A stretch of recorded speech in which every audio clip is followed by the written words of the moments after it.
My wife asked me to leave with nothing, and I signed the divorce agreement without hesitation. Now begins my rebirth. Back to the day my wife, Grace, demanded a divorce, citing my absence from home and insisting I leave with nothing but our child. Without a second thought, I signed the divorce agreement. Everyone thought I was a fool, but they didn't know her lover was a sociopath who killed on a whim. Not only did I leave willingly, but I also sincerely hoped they would be locked together forever. The first scene I saw upon opening my eyes was Grace crying. The second was the divorce agreement she shoved in my face. You only care about your vows, never about me and our daughter. If that's the case, let's divorce. My gaze must have been unsettling because she hesitated with her next words. The house and car are mine.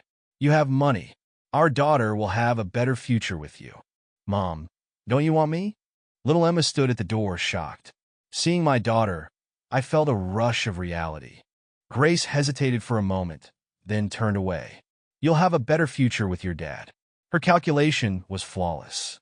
I had nearly emptied my savings to buy this house. By taking the house and car, she was leaving Emma and me with nothing. She had all the benefits, but still wanted to appear righteous. In my previous life, I was too naive, thinking she was just having a moment of weakness. I never exposed her true nature to our daughter, which led to everything that happened later. I stopped my thoughts and reached out. Emma, come here.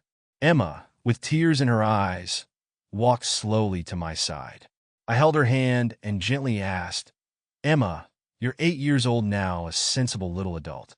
You can understand what Dad and Mom are saying, right? She nodded. Mom doesn't want us. She wants the house, the car, and another man. Grace's head snapped up. What nonsense are you spouting in front of our daughter? I'm not lying. I looked up, my gaze cold. Keep your excuses about me neglecting the family to yourself. If you keep talking, I don't mind showing our daughter those indecent photos of you. Let her see what kind of person her mother really is. What photos? Stop twisting the truth. You're the one who chose your career over your family. Her words trailed off as she saw the screen of my phone.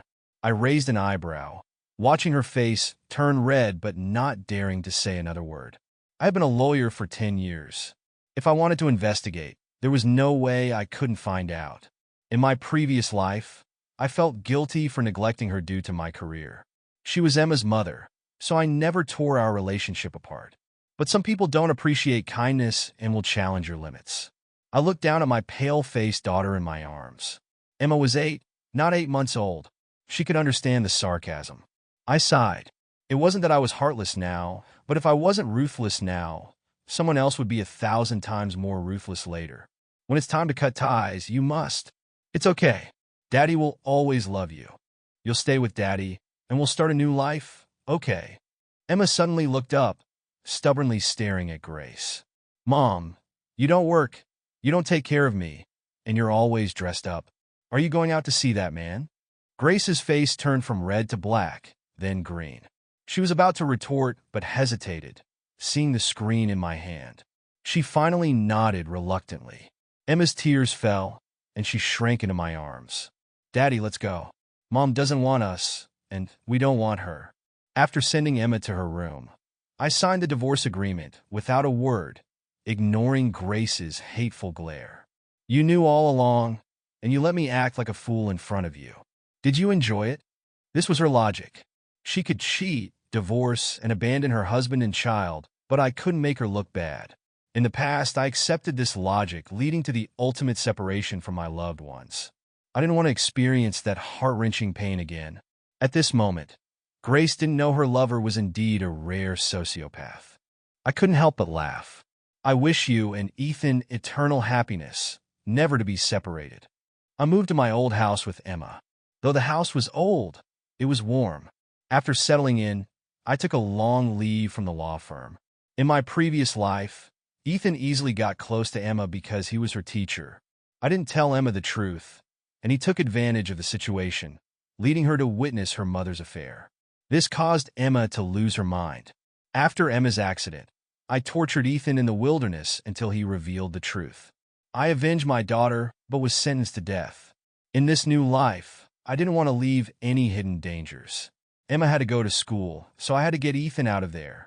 I sent a message to a familiar number, asking for an investigation into Ethan, a new teacher at Maplewood Elementary School.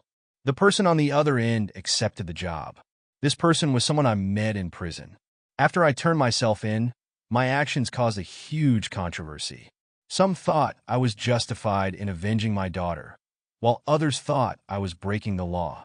Grace started a live stream, accusing me of being violent and delusional, claiming Emma's death was an accident.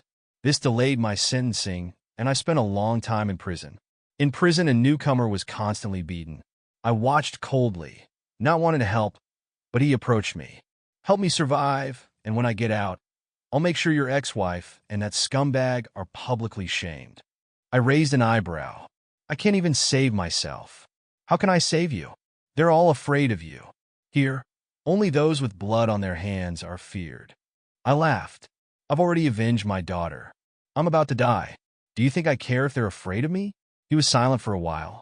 You care about your daughter's reputation, don't you? What do you mean? After you came in, the media interviewed your ex-wife. She said your daughter's death was her own fault for running around. She also said you spoiled her, making her difficult to manage. Enough. How do you know this? He smiled for the first time, despite his bruised face. I'm a hacker. Unexpectedly, the first information I received wasn't about Ethan, but about myself. You're being followed. Your ex-wife hired someone to catch you cheating. They won't find anything, so their second task is to fabricate evidence. If I remember correctly, you're already divorced. What's her goal? Crazy people have wild ideas. Who knows? But I knew. Grace must have been suspicious of how quickly I accepted the divorce. She was also resentful that I exposed her in front of our daughter. So she wanted to smear me and then tell Emma that her father was no better. In this new life, I finally saw reality clearly and wouldn't be fooled by their weak facade. Grace and I were introduced by a friend. We got married within a month. I liked her and felt flattered, thinking we were in love. But she only saw me as a cash machine. Less than a year after our marriage, she borrowed $20,000 from me for her brother's wedding and her father's gambling debts.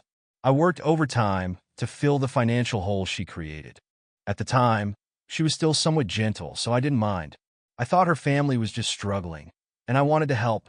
After our daughter was born, she asked for $30,000, claiming her mother had a failed investment. From then on, she became increasingly cold. She said she had trouble sleeping and couldn't stand my late-night work, so we slept in separate rooms. She said childbirth was too painful, and one daughter was enough. She said socializing was exhausting and wanted to work from home, avoiding any of my events. I understood and thanked her for giving me a wonderful daughter. Even as she grew colder, I wanted to take care of her for life. So when she asked for a divorce, saying I only cared about my career, I knew she had someone else, but didn't blame her. I just asked her to think it over. When I found out our daughter's accident was caused by her lover, my world collapsed. Emma's world must have collapsed too. Seeing her teacher and mother together, being run over by a truck. Did she feel pain? Did she feel pain when she had one last breath, but saw her mother too scared to call for help? Did she feel pain when her mother started a live stream, saying her death was her own fault? I was in so much pain. So when I dragged Ethan for 3 kilometers in the mud, laughing as he revealed the truth, I couldn't hold back and crushed him. That's when I learned Grace's carefully chosen lover was a sociopath. He seduced Grace and killed my daughter just for fun. In this new life, Grace wanted freedom and to run to Ethan. I wished her well, but without me and my daughter to torment, who would Ethan target next? My family drama motivated the hacker. The next day, he sent me Ethan's information. This guy is a born villain. He tortures animals, bullies at school, and even led an online mob that drove a college student to suicide. I'm worried you might not be able to handle him. Send all the evidence to Maplewood Elementary School's staff and students. You're ruthless, but it'll cost extra. I raised an eyebrow. Money isn't an issue, but I just remembered something. If you have a young guy with a shaved head around, watch out. He's a mole sent by your enemy. That was all I could do for him. In my previous life, he talked in his sleep, revealing everything. In this new life, I didn't mind being kinder to those who helped me. The hacker was efficient. That evening, when I picked up Emma, she was unusually quiet. After some coaxing, she finally spoke. Teacher Ethan is a terrible person. He tortures animals, bullies at school, and even led an online mob. I used to like him. I couldn't help but ask, "What did you like about him?" "He's good-looking." I resisted the urge to wash her eyes and gently advised, "Besides his looks, he has nothing. Let's find someone truly good-looking to admire." The school didn't explicitly fire him, but parents, knowing his misdeeds, surrounded the principal. How could someone like Ethan be a teacher? What if he harms the students? The school must ensure the children's safety. Ethan stood behind the crowd, pale and sullen. The principal, under pressure, had to let him go. As he left, Grace was there to pick him up. I stood among the parents, watching Grace's face full of concern as she hugged Ethan. I had never seen such tenderness from her. So much for her natural indifference. She just didn't care about me. I sneered and turned away, not wanting to see them again. I knew getting Ethan out of school was just the beginning. As long as Grace was around, Ethan would target me and Emma. I couldn't understand a sociopath's mind, but I believed in the truth revealed under torture. That afternoon, while waiting for Emma, the hacker reappeared. "I owe you one." I smiled. It seemed the mole was caught. "You can repay me now. What do you need?" "Those who bully others will be bullied." Spread Ethan's story on Facebook. I want him to be unable to stay in this town. You should have said so earlier. I'll make sure his story is everywhere by tomorrow. No extra charge, just doing justice. Sure enough, by the next morning, my Facebook group was buzzing with rumors about a teacher at Maplewood Elementary School. The hacker was thorough, only posting verified information. If Ethan wanted to refute it, he'd have to prove the photos were fake, the videos were edited, the chat logs were fabricated, and even the transaction records were false. He couldn't do it, so he was crushed. But then Grace started a live stream. When Emma cried in my arms, I realized Grace had gone to great lengths to lie for Ethan. On screen, she defended Ethan, saying he wasn't the person people claimed. She praised him and asked everyone not to spread rumors. The small-town gossip quickly turned into a big scandal. Curious onlookers dug into Grace's past, discovering she was a recently divorced parent, often seen with Ethan. The teacher-parent affair became a hot topic, drawing countless viewers. But I couldn't be happy. Grace's words made Emma a target at school. Her classmates' stares made her hide in her room, too scared to go to school. Just then, the culprit knocked on my door. "If you go on live and admit we divorced amicably, it will clear things up. You don't want Emma to be treated differently, do you? Think about Emma." What a joke. When she defended Ethan, did she think about Emma? Now she wanted me to lie for them. I was about to refuse when I saw Ethan lurking in the hallway. His cold gaze sent a shiver down my spine. I instinctively closed the door, blocking his view of Emma. My mind raced. "Why did you bring him here? Aren't you worried about being seen?" "I'll explain, but not today. I don't want to see him." Grace thought I still cared about her and smiled. "I'll come alone tomorrow." She quickly left with Ethan. As they turned the corner, Ethan smiled at me. "Your daughter is adorable." I booked a flight for Emma that afternoon. I didn't want to bother my mother in New York, but Ethan's gaze haunted me. I couldn't risk Emma's safety. Emma, looking downcast, asked to use the restroom. I let her go, but when she didn't return, I panicked. I called her, but there was no answer. I feared someone had taken her. I rushed into the women's restroom, ignoring the shouts. "I'm looking for my daughter. She's missing." The room fell silent, and people started helping me check the stalls. But she wasn't there. My mind raced. Ethan must have taken her. How could this happen? I had come back to prevent this. I collapsed, overwhelmed by the noise around me. Then I heard a small voice. "Daddy." I looked up to see Emma standing at the family restroom door, confused. "Daddy, what's wrong?"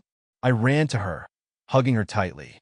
There was no space, so I used the family restroom. "Daddy, you're crying." "I'm sorry. It was my fault. In my past life, I didn't tell you the truth about the divorce. I held on a false hope and didn't reach the school in time, leading to your tragic death. Believe in Daddy. When you return, everything will be better." As the plane took off, I messaged the hacker. Since Ethan had targeted Emma, I changed my mind. I didn't just want him out of school. I wanted him never to touch Emma again. The evidence the hacker provided only proved Ethan's moral failings, not enough to imprison him. But I believed his method of luring Emma under the truck was too practiced to be his first crime. There must have been an earlier, less perfect attempt. After sending Emma off, I didn't go home. I flew to Ethan's hometown. Grace's calls nearly broke my phone, but I blocked her.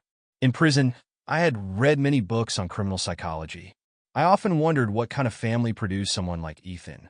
The answer was a highly educated family. Surprisingly, I drank 2 cups of tea with his kind parents before revealing my true purpose. Ethan was always independent, with few friends. "It's nice to see him have a friend now," his mother said kindly. I struggled to respond. After 10 minutes of awkward conversation, I excused myself. As I left, his father insisted on walking me out. "Ethan hasn't visited in a while. He used to visit Noah often. He'll be happy to know Noah is recovering." Noah was his college friend, hit by a car in sophomore year, leaving him paralyzed and mentally unstable. But he's getting better now. A car accident and paralysis. "Can I have Noah's contact information?" Noah had not only recovered, but was doing well. He used to be considered crazy, but the Noah I met was calm and clear-eyed, though he needed a wheelchair. He now made a living writing novels. Before meeting him, I read his books, all about crime or how to commit the perfect crime. I felt I was close to the truth. "Are you and Ethan enemies?" Noah hesitated, then reacted unexpectedly. "We have nothing to say to each other. Please leave." I waited outside his building until nightfall, trying to understand. His novel seemed to describe Ethan, and his injuries seemed to be Ethan's doing. Was I overthinking? Suddenly, Noah opened the door and looked at me. "What's your relationship with Ethan?" "He seduced my wife and targeted my daughter." He was silent for 10 minutes before sighing. "Come in. Ethan's people wouldn't wait this long. I'll trust you this once." Noah was paralyzed by Ethan, but he only recently realized it. I always thought I was in the wrong place. But when you're caught in someone's trap, nothing is right. I only realized recently because a drug Ethan had been giving me caused a major hemorrhage, giving me a chance to wake up. Fortunately, he hasn't been around lately. He couldn't come back, being too entangled with Grace. Noah and I teamed up. He would be the plaintiff, and I would lead the case, determined to put Ethan away for life. But as soon as I returned to Maplewood, my law firm partner called. "You're in trouble. Grace is suing you for not dividing the property according to the divorce agreement." I laughed. I hadn't gone after her, but she came after me. "Fine, let's settle this in court." In court, Grace tearfully accused me of never paying the mortgage, leaving her struggling to make ends meet. If this were a live stream, viewers might sympathize with her frail appearance. But this was court. I presented the divorce agreement, which clearly stated that Grace was responsible for the house and all related expenses. I even kindly added that she could sell the house if she couldn't afford it. Grace glared at me. "You planned this from the start." Order in the court. The judge finally interrupted, declaring my victory and ending the farce. But I knew Grace's financial struggles were real. She sued me to force me to show up. Sure enough, she waited outside the courtroom. "Forget the mortgage. What about the explanation you promised?" I agreed. "Let's go." Returning to our former home, everything felt unfamiliar. Ethan sat on the couch, smirking. "You better speak carefully. Adults can handle it, but it's not fair to make a child suffer." I smiled back. "Of course I'll speak well. I've worked hard for this day." The live stream began. After Grace stirred up the audience, I took a deep breath as I sat down in front of the camera, live streaming to an audience that had no idea what was coming. Without hesitation, I announced, "I'm representing Mr. Noah in a lawsuit against Mr. Ethan for aggravated assault resulting in permanent disability. The lawsuit has been filed, and the trial is set for November 11th. I invite all media and interested parties to attend." As I stood up and bowed, the chat room went silent.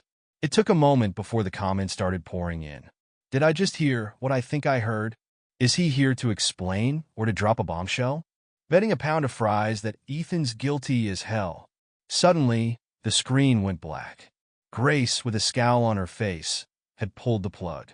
Ethan approached me, his expression dark, and I caught a glint of something shiny in his hand. But I remained calm. Before coming here, I had already notified a friend to wait downstairs. If I didn't come out within 10 minutes, he would call the police. Checking the time, I realized I had about 20 seconds left. As Ethan raised the knife and charged at me, a team of police officers burst through the door, quickly subduing the pair. Before leaving, I looked back at the two of them, their faces twisted in anger. With a smirk, I said, "See you in court." Late that night, I was at home reviewing the case materials when my partner showed up with a bottle of whiskey. "I thought you were taking a long break because you were burned out from work." I never imagined it was because of something this serious happening at home. I invited him to sit in the living room. I didn't want to air my dirty laundry in public, but they left me no choice. Fortunately, I'm a lawyer, so I can fight for my own rights. Otherwise, you'd feel sorry for the plaintiff in this case. He was silent for a moment before saying, "There's something even sadder." "What do you mean?" "Ever since your live stream went viral, the firm has received loads of documents detailing Ethan's criminal activities, enough to stack halfway to the ceiling. They're all in my trunk. You can either go down and get them yourself or have someone bring them up." I wasn't wrong. Ethan had a history of crime, but I never expected it to be this extensive. Bullying, extortion, assault. After reviewing the materials, I sighed deeply. Some people are just born bad. The trial went smoothly. With overwhelming evidence, Ethan was sentenced to life in prison. But he didn't seem to care. He smiled throughout the entire proceeding. As the sentence was handed down, he suddenly asked me, "Do you really think you've won?" I froze, unable to comprehend what he meant even as he was led away, laughing. My partner accompanied me out of the courthouse, where we were swarmed by reporters.